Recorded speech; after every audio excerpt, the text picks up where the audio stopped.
The 3 months of spring are known as the period of burgeoning growth. During this time, life begins to sprout. Nature is filled with vitality, and all things appear lush and thriving. People should sleep as night falls and rise early, loosening their hair and relaxing their belts to ease their bodies and broaden their steps. Walking leisurely in the courtyard brings joy to the spirit and openness to the heart, preserving the vitality of all beings. One should not engage in needless killing, should give more and take less, reward more and punish less. This is the method to nurture the life-giving energy of spring. Contrary to this, one would harm the liver, leading to cold illnesses in summer, and hindering growth. The 3 months of summer are called flourishing. It is the time when nature's myriad things are lush and beautiful. The weather cools, and the earth's energy rises, with the chi of heaven and earth intersecting. Plants bloom and bear fruit, and their growth is vigorous. People should sleep at night and rise early, not resenting the long days. Keep your spirit joyful and avoid anger. Let your essence flourish and mature, allow your chi to flow freely, as if your love lies outside. This is the method to nurture growth in harmony with the summer chi. Contrary to this, one would harm the heart, leading to malaria in autumn and serious illness in winter. The 3 months of autumn are known as the time of harmony and balance, as the natural world stabilizes due to the maturation of all things. The sky is high and the wind brisk, the earth's chi is clear. One should go to bed and rise early, in sync with the chickens, to maintain a peaceful spirit and mitigate the harshness of autumn. Converging the spirit and chi to adapt to the characteristics of autumn and maintaining clear lung chi is the method to nurture the consolidating energy of autumn. Contrary to this, one would harm the lungs, leading to diarrhea diseases in winter and insufficient preservation. The 3 months of winter are called closing and storing, a time when vital energy lies dormant and all things hibernate. During this period, water turns to ice and the earth cracks open. One should sleep early and rise late, waiting for the sunlight, not disturbing the yang qi or engaging in needless labor.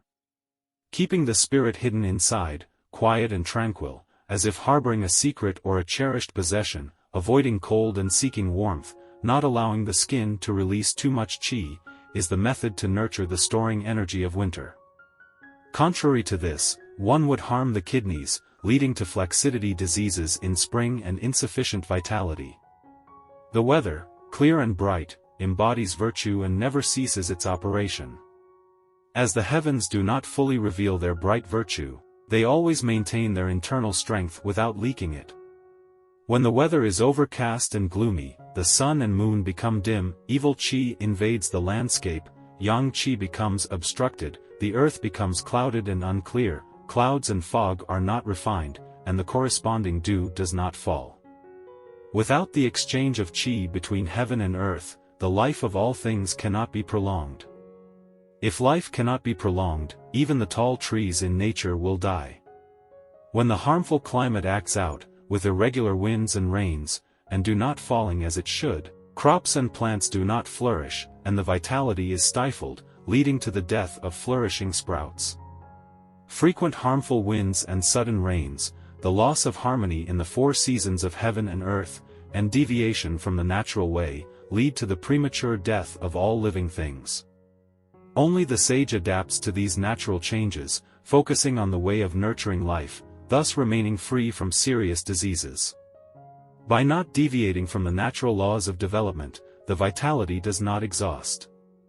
Going against the qi of spring, the lesser yang does not grow, leading to internal changes in the liver qi. Going against the qi of summer, the greater yang does not grow, leading to emptiness in the heart qi. Going against the qi of autumn, the greater yin does not collect, leading to dryness and fullness in the lung qi.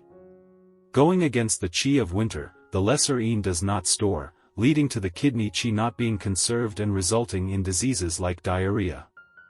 The changes of yin and yang through the 4 seasons are the fundamental root of all life. Therefore, the sage nurtures yang in spring and summer and yin in autumn and winter, following their root, thus moving and developing in the cycle of birth, growth, harvesting, and storing. Going against this cycle cuts down its foundation and destroys its essence. Yin and Yang in the four seasons are the end of all things, the root of prosperity and decline, life and death. Going against it brings disaster, following it prevents serious illnesses.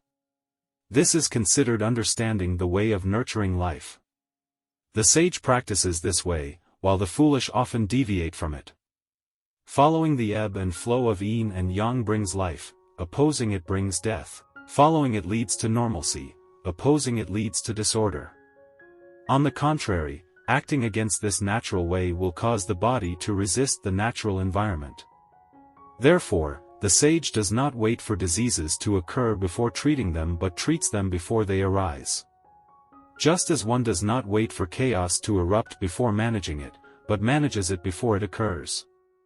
If one treats a disease only after it has occurred, and manages chaos only after it has formed, it is like digging a well when thirsty or forging weapons after war has broken out. Isn't it too late then?